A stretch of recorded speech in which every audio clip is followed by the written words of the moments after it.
सभी को बख्शा है।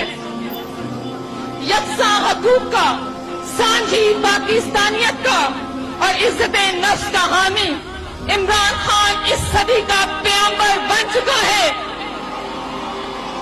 इन्ना लिल्लाहि व इन्ना इलैहि राजिऊन। मुअज़्ज़िज़ सामिईन, जैसा कि ये वीडियो क्लिप, छोटा सा क्लिप आप हज़रात के सामने पेश किया गया, हमारा मकसद ये है कि आप लोगों के सामने सच और हक़ को लेकर आना है और आप लोगों को बताना है।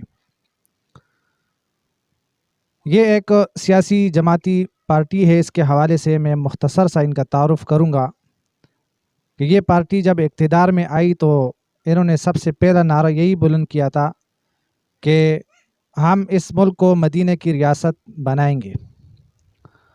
और भी बड़े बड़े दावे किए थे इन लोगों ने, लेकिन अब बात यहाँ तक आ गई कि इसी स्टेट से पहले भी कई मरतबा कुफ्री अल्फाज कहे गए, लेकिन उस पर किसी किस्म का रद्द अमल नहीं आया कि ये गलती हो गई है हमसे, किसी किस्म की कोई माफ़ी तलाफ़ी नहीं की गई।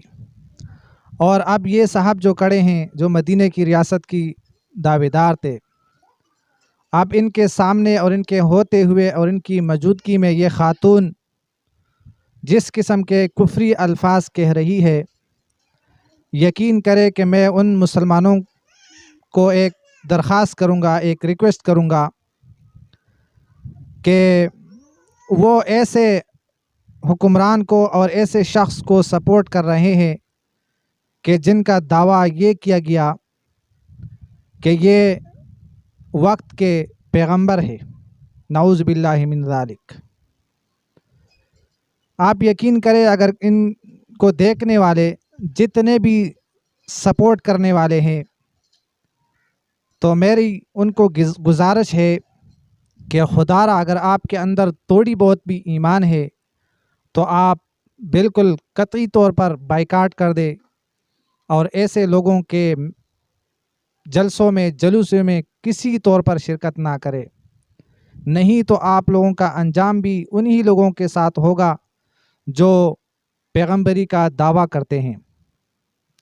मैंने आप लोगों के साथ ये छोटी सी वीडियो क्लिप इसलिए शेयर की, कुछ लोग इस पर ये कहेंगे कि ये फ़ेक है। अगर ये फ़ेक है तो ये सोशल मीडिया पर वायरल है, तो इसकी वजाहत की जाए। जैसा कि अपनी सियासी मकासद के लिए आधी रात को इजलास बुलाया जाता है और आधी रात को जलसा कर लिया जाता है, जुलूस कर लिया जाता है, अपनी मकासद के लिए, अपनी सियासत को चमकाने के लिए, तो इस बात का क्या वो वजाहत नहीं कर सकते कि ये जो वीडियो चल रही है ये फ़ेक है? मुसलमानों, ज़रा सोचो इस बात को कि ये कितना बड़ा दावा किया गया है। अगर ये बात इस खातून ने गलत की है तो इनके साथ ये कड़े हजरात जो है, जिनके हवाले से इन्होंने ज़िक्र किया है, उनको रोकना चाहिए था और उसी वक्त उनको समझाना चाहिए था कि ये जो आप कह रही है ये गलत कह रही है। मैं नहीं समझता कि इस खातून का किस मज़हब से ताल्लुक़ है, क्या इसका नज़रिया है और क्या इस्लाम के हवाले से ये क्या जानती है, क्या नहीं जानती, मुझे नहीं मालूम।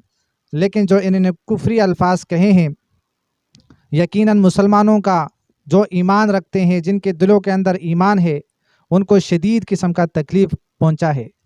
जो भी हमारे बहन भाई ऐसे लोगों को सपोर्ट करने वाले हैं और मेरी ये आवाज़ सुन रहे हैं, तो खुदारा इस बात की वजाहत तलब की जाए।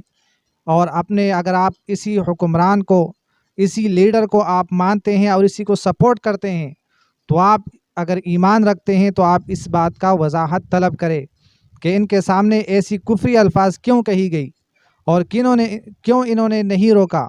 क्या ये ईमान नहीं रखते? लेकिन ज़ाहिर सी बात है, सीधी सी बात है, हमारे मुसलमान इतने अजीब व गरीब सोच के हो गए कि वो अगर इस जलसे में इन्होंने गलती कर ली तो अगले जलसे में एक मुख्तसर सा इस्लामी टच देकर लोगों को दोबारा बेवकूफ़ बना लेंगे। उनको बेहतरीन तरीका आता है हमारे इस मुल्क पाकिस्तान के अवाम का बेवकूफ़ बनाने का। उनके पास बेहतरीन तरीका ये है कि एक छोटी सी इस्लामी टच देकर दोबारा उनके دلوں سے اور ان کے ذہنوں سے اس قسم کے شکوک و شبہات و شکایت نکال لیں گے۔ اللہ رب العزت سے دعا ہے کہ اللہ ہمیں ایسے لوگوں سے اور ایسے لوگوں کو سپورٹ کرنے سے محفوظ رکھے، اور جو ہمارے بہن بھائی ایسے لوگوں کو سپورٹ کر رہے، اللہ رب العزت سے دعا ہے کہ اللہ رب العزت ان کو ہدایت عطا فرمائے۔